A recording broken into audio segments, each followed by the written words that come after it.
Pelo sinal da Santa Cruz, livrai-nos Deus, nosso Senhor, dos nossos inimigos. Em nome do Pai, do Filho e do Espírito Santo. Amém. Meu Senhor e meu Deus, creio firmemente que estás aqui, que me vês, que me ouves. Adoro-te com profunda reverência. Peço-te perdão dos meus pecados e graça para fazer com fruto esse tempo de oração. Minha Mãe Imaculada, São José, meu Pai e Senhor, meu anjo da guarda, intercedei por mim.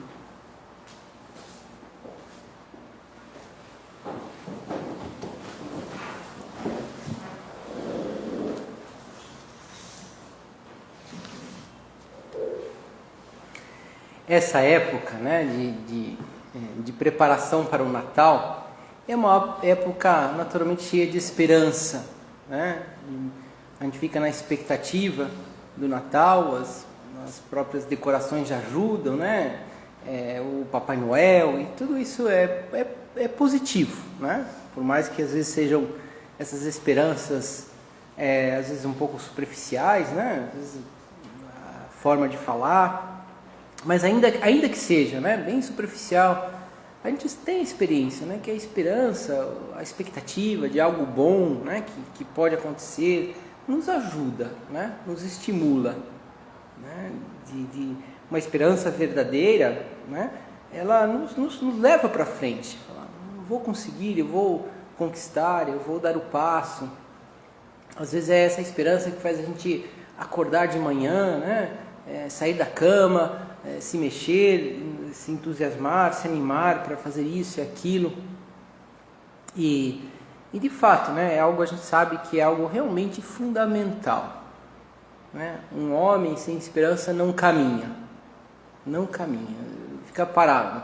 Às vezes a razão, por exemplo, das nossas tristezas, a gente às vezes está meio chateado, é que às vezes está falhando a esperança, né? E se talvez temos uma situação assim de modo mais prolongado, né, mais frequente, é porque talvez, né, nossa esperança não esteja tão arraigada. Há uma lenda, né, muito bonita, né, que diz que o Criador, há bilhões de anos atrás, havia muitíssimas estrelas, né, no céu, muito mais do que agora.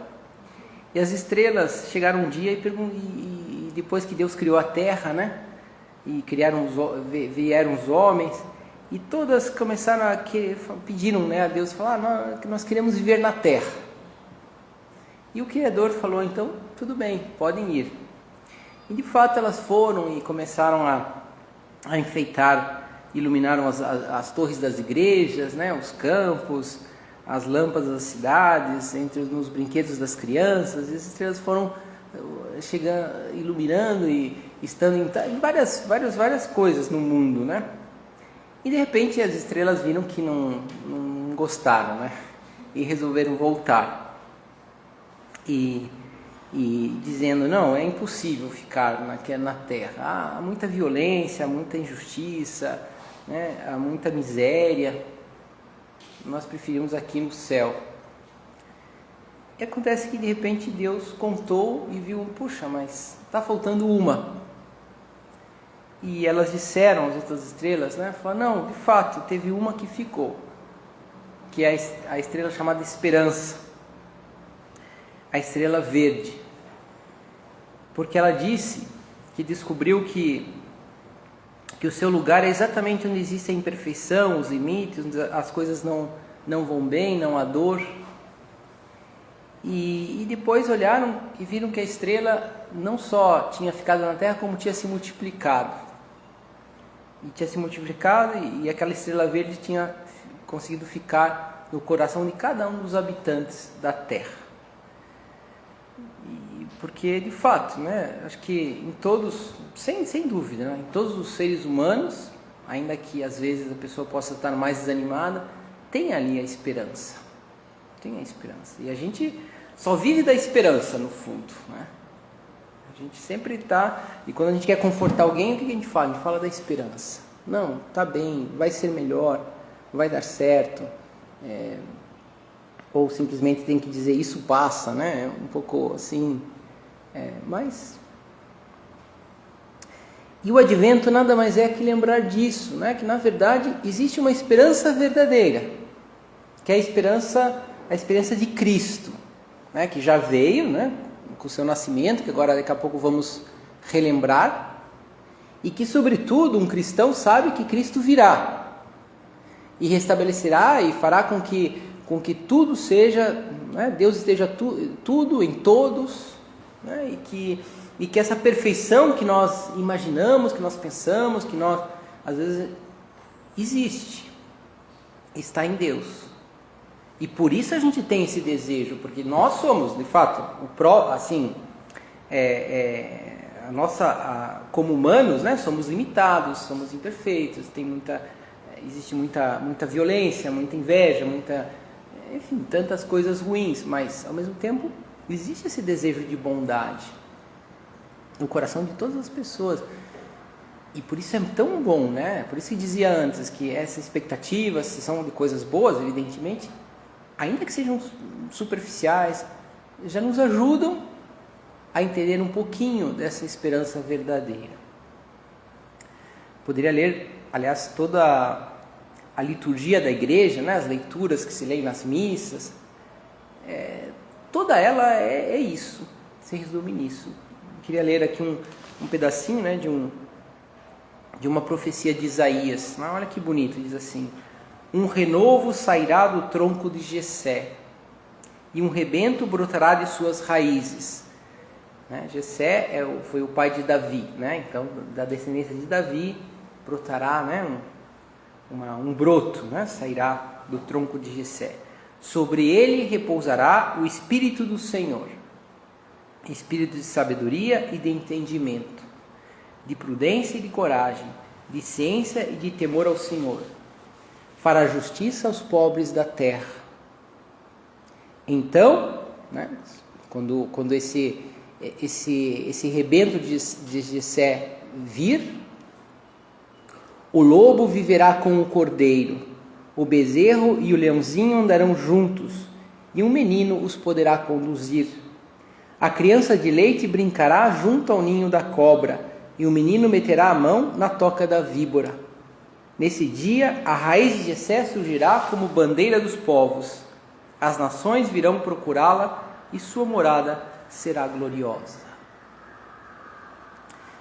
No fundo, isso é já uma profecia do nascimento de Jesus, e ao mesmo tempo que já aconteceu, né, que nós vamos relembrar, mas ao mesmo tempo é uma profecia da segunda vinda de Cristo, que aí sim virá na sua majestade, glória, e digamos assim, onde que vai renovar todas as coisas, um novo céu e uma nova terra. E então, quando tudo lhe estiver sujeito, diz São Paulo, né, na Epístola aos Coríntios, então também o próprio Filho renderá homenagem àquele que lhe sujeitou todas as coisas, a fim de que Deus seja tudo em todos. Se nós colocamos, né, agora pedimos isso a Nosso Senhor que está aqui, de colocar isso no nosso coração, né, que já temos, né, essa estrelinha verde lá no nosso coração, mas que isso vai adquirindo, né, com o seu conteúdo mais pleno, que é a esperança do advento, que é esse tempo do advento, que é pensar no Natal, né? Que é pensar em que chegará um momento em que Deus será tudo em todos, em todos. E por isso, né, agora vamos pensar então, existe a esperança cristã, eu diria, é a mais profunda, sem dúvida, né? E também a mais verdadeira, porque as esperanças, como dizia, que a gente sabe, a gente percebe, né, que são às vezes um pouco superficiais, essas podem não acontecer, né? Essas podem servir só como uma espécie de remédio, assim, né, que a gente um pouco de quase que uma enganação, né, da realidade do mundo. Mas a esperança cristã não, quer dizer, é um elemento da realidade. da realidade. Por isso, uma pessoa que tem esperança é a pessoa mais realista que tem. Mais realista. E justamente esse realismo vai lhe dar alegria, dar paz, faz enxergar o mundo e a vida de um modo assim, particularmente alegre, otimista.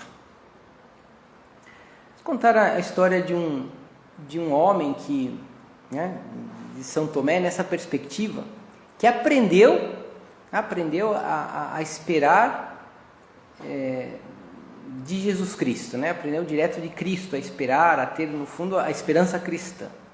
Porque São Tomás, foi o apóstolo, São Tomé, aliás, ele era um homem corajoso. Foi ele que disse assim a todos, quando Jesus falava que ia morrer e tal, ele disse a todos: vamos então com ele, vamos e morramos com ele. Ele tinha dado a vida por Cristo, para seguir a Cristo. E é ele que pergunta, deu uma pequena bola fora, mas que Jesus não se incomodou, quando Jesus falava: na casa do meu pai há muitas moradas, vou preparar-vos um lugar. E ele que pergunta: Senhor, mas não sabemos para onde vais, como podemos saber o caminho? Essa foi sua bola fora, Mas Jesus diz assim: não, eu sou o caminho, a verdade e a vida. Ele fala: Tomé, eu sei que você quer me seguir e tal, mas entenda o que significa isso. Entenda o que significa isso. Não é você ir comigo para morrer comigo e tal, isso tudo bem, mas é você realmente me escutar, essas palavras, entender o que eu digo, colocar no teu coração essa esperança, profunda, verdadeira. No fundo, preparar-se para o Natal no fundo, aprofundar nessa ideia, que Jesus diz: eu sou o caminho, a verdade e a vida. Enfim, então Tomé dizia, ele foi aprendendo essa esperança verdadeira, essa esperança realista. Só que acontece que, justamente, São Tomé, justamente porque tinha esse fogo, e queria mesmo, queria exatamente saber, o que não, tem que ser assim, tem que ser assado, e queria tocar, nas coisas, e essa esperança que para ele tinha que ser algo quase que material, foi justamente por isso que chegou uma hora que ele não tinha nada humano, e por isso que ele se desesperou.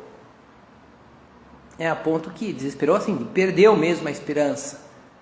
Quando Jesus morre, a gente conhece, a história que ele mesmo dizia: não, eu não acredito mais, não, já me enganei uma vez, vocês não vão me enganar de novo. Quando disseram: não, Jesus ressuscitou. Se eu não vir nas suas mãos o sinal dos pregos, se não puser o meu dedo no lugar dos pregos, eu não acreditarei. Então, Jesus lhe dá essa bronca, esse ensinamento final, quando aparece de novo e diz, toque aqui então, sou eu mesmo. E Tomé, que ele aprendeu, a ponto que realmente disse: meu Senhor e meu Deus. Ele aprendeu a esperança verdadeira.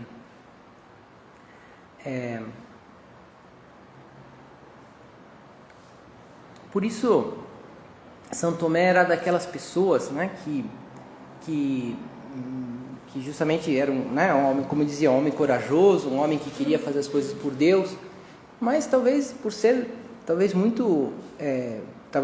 muito prático, demasiado prático, de querer tocar, de querer ver, ele duvidou, ele perdeu a esperança. Era típica pessoa que olhava assim com um certo desdém para aquelas pessoas sonhadoras, Falar: não, isso aqui não vai dar certo. E São Tomé, aconteceu que, eu lembrava uma história, estava lembrando aqui uma história que essas pessoas sonhadoras, que foi o que aconteceu com São José Maria Escrivá, Ele ele viu, Deus tinha pedido para que ele fundasse o Opus Dei, para que levasse para frente, ele estava sozinho, né? E ele foi, né, reunindo pessoas, falando dessa mensagem. Muitas pessoas vibraram, se entusiasmaram com a mesma mensagem, né, de difundir a santidade no meio do mundo. E um dos grupos que ele cativou era um grupo de sacerdotes, né? Havia mais ou menos uns 10 sendo que desses 3 já tinham se comprometido também a ajudá-lo, assim como eram considerados como também membros do Opus Dei, né? Eram sacerdotes também diocesanos, como ele, né? Mas que falaram, eu vou te ajudar aqui nisso, nessa tarefa. Mas chegou uma hora em que São José Maria Escrivá, fazendo oração, falou, era necessário dar um passo audaz, que era fazer uma residência universitária. Era um pouco antes da Guerra Civil Espanhola, era uma época de crise, né, muito mais forte do que agora, né, no sentido também que havia uma crise social que depois vai gerar a Guerra Espanhola, a Guerra Civil, e aqueles sacerdotes falaram, olha, não, isso aqui é uma loucura, não é o momento, ainda está... E ele falava, olha, eu vi na minha oração, eu vejo que é um passo muito importante para o Opus Dei se desenvolver, a gente ter alguma coisa, alguma atividade, né, onde as pessoas possam se reunir. E claro, ele era o fundador, isso estava sempre claro, Deus tinha mostrado a ele o que deveria ser o Opus Dei. E aqueles homens, eles falam, não tem como. E estavam quase que fazendo um braço de ferro para não fazer aquilo, para não dar aquele passo. A ponto que aquilo desapontou muito São José Maria Escrivá e percebeu, né, que aqueles homens talvez, né, quisessem, mas não estavam no mesmo passo. A sua esperança não era a esperança de quem realmente está convencido de que a obra é de Deus, né, dizia. E de fato eles foram meio que se afastando depois, né? Porque talvez aqueles homens eram como Tomé, né? Falaram, não, que não dá, a gente olha assim, põe na ponta do lápis, é impossível, a gente vai se endividar, né? Isso aqui não tem como. E aí também dizia São José Maria Escrivá, né? Se eu pensasse assim, ele dizia depois de muitos anos, né, que o Opus Dei tinha se difundido, já estava em muitos países, e falava assim, se eu não tivesse colocado minha esperança em Deus, eu estaria até hoje lá em Madrid dizendo impossível, impossível, impossível, né? Talvez como aqueles sacerdotes.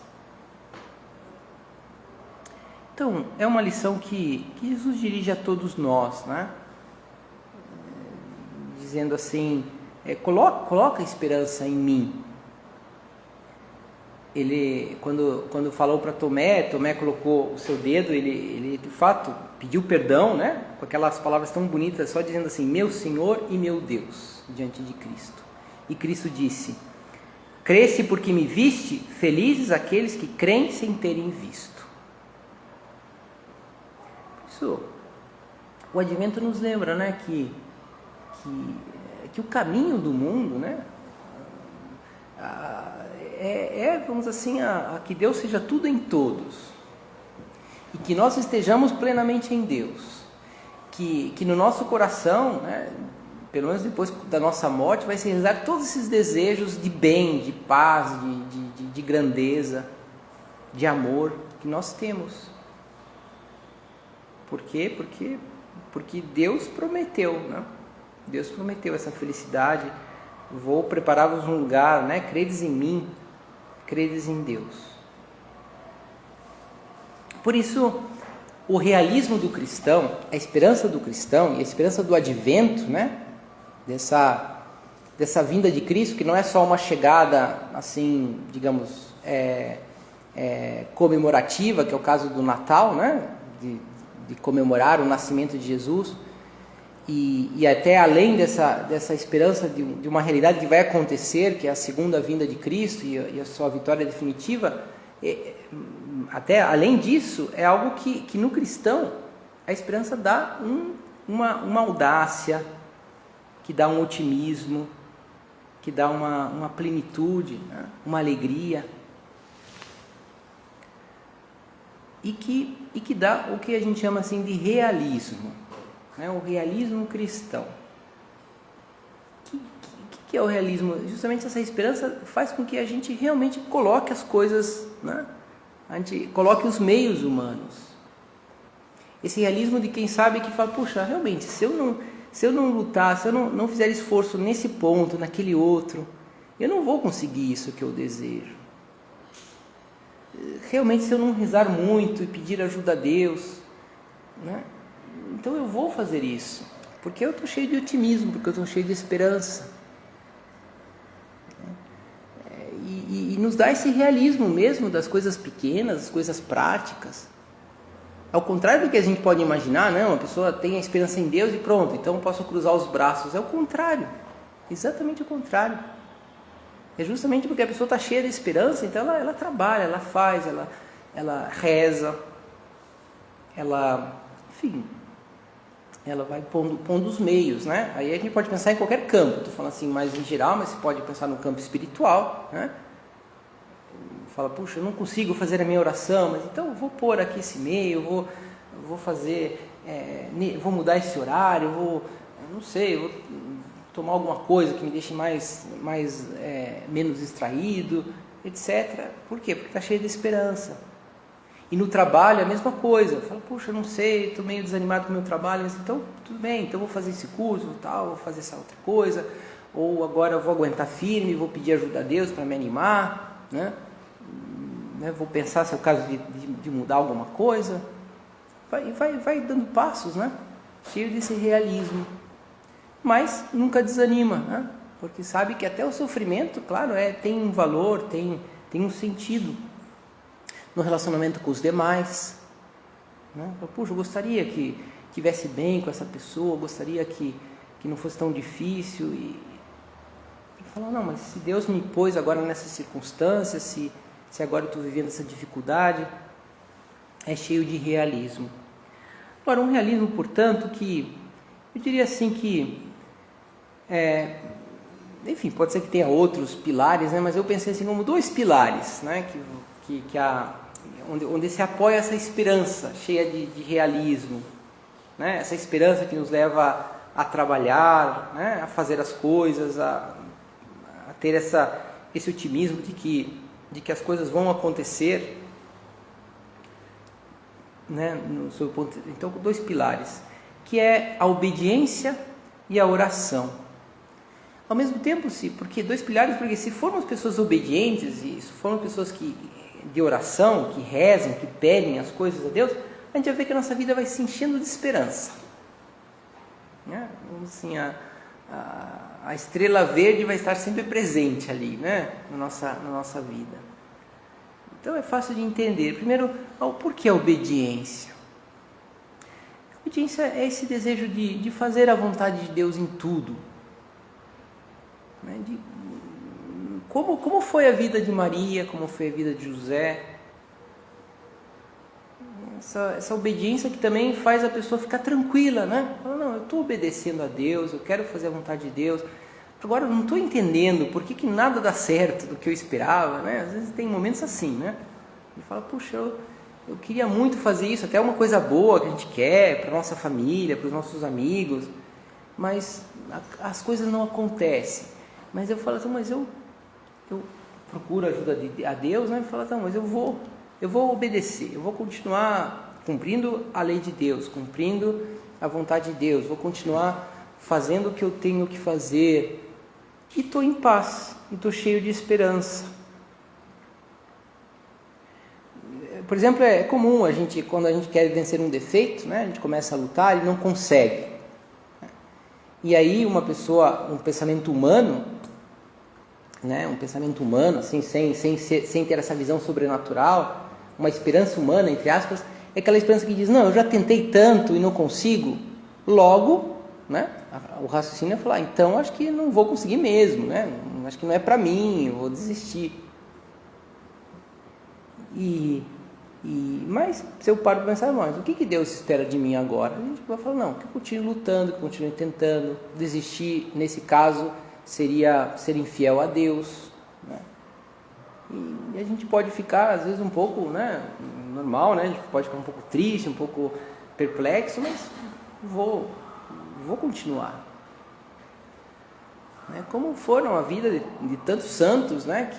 que às vezes sofreram, né? Muitas coisas, mas... Então, a obediência a Deus. E depois, a oração. A oração agora, nesse caso, poderia falar no sentido amplo, mas eu penso, para dizer algo bem concreto, né? Especialmente essa oração de petição, né? Esse desejo de rezar, de pedir, de implorar a Deus. Por exemplo, um filho pequeno, né, que sabe que o pai pode lhe dar, né, algo, o que faz? Ele pede, chora, sabendo que meu pai um dia ele vai me dar, né? Porque sabe que o pai pode dar. É a mesma coisa que nós, né? Se nós pedimos assim a Deus as coisas, então, de fato, chegará um momento em que a nossa esperança vai se reforçando, a gente vai se enchendo de esperança, né? A própria oração vai nos confirmando que nós podemos conseguir.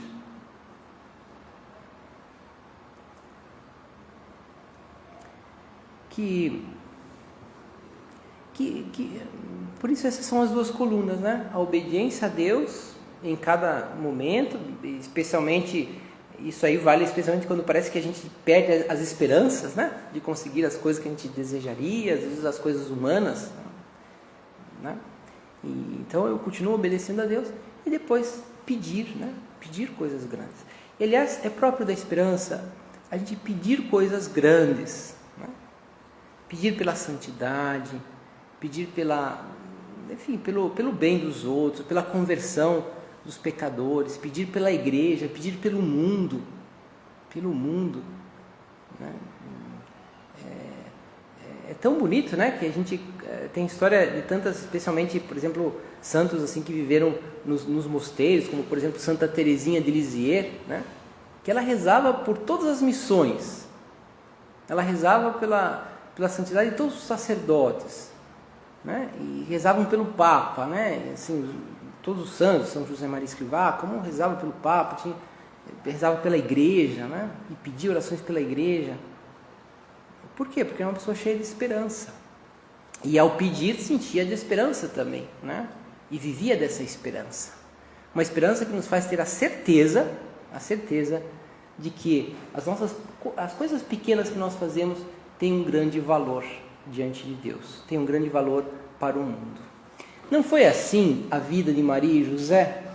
Não foi assim a vida deles, especialmente agora nesses dias, né, em que estão assim na expectativa de receber o menino Jesus? Foi assim, né? E vamos olhar agora para José, né, de modo especial, porque ontem o Papa, né, teve essa surpresa, ele decretou um ano de São José, né, um ano josefino, né? Inclusive agora vocês podem até pedir, já está valendo, que vocês podem receber esses 30 minutos de oração, né? A gente pensa um pouco em São José, podemos receber até uma indulgência plenária, né? Toda vez que uma pessoa faz a oração de Jesus Santíssimo, então nesse ano se faz uma referência a São José, como nós fazemos sempre, né? Pedimos a intercessão do nosso Pai e Senhor, São José. Então, e agora estamos fazendo explicitamente, né? Para receber assim essa indulgência. Mas vamos pensar que no fundo São José, junto com Maria, né? Da qual ele aprendeu, né? Também, foi esse homem obediente, né? Fazia tudo aquilo que Deus ia lhe pedindo, né? E depois também com certeza ele tinha consciência, né? De que aquele seu trabalho na carpintaria, né? Aquela sua viagem, aquele preparar o burrinho para ir para um lugar, para o outro, para Belém e tal, aquilo lá ele estava fazendo a corredenção, né? Estava ali ajudando o próprio Deus que tinha vindo ao mundo. E a nossa vida pode ser exatamente assim, como foi a vida de São José, como foi a vida de Nossa Senhora. E o advento bem vivido, esperando assim, fomentando a expectativa de um Natal bem vivido, né, vai nos ajudar a encher-nos dessa esperança, que é a esperança verdadeira, a esperança do cristão, que nos dá esse realismo, né, esse realismo otimista, alegre, com o qual fazemos todas as coisas.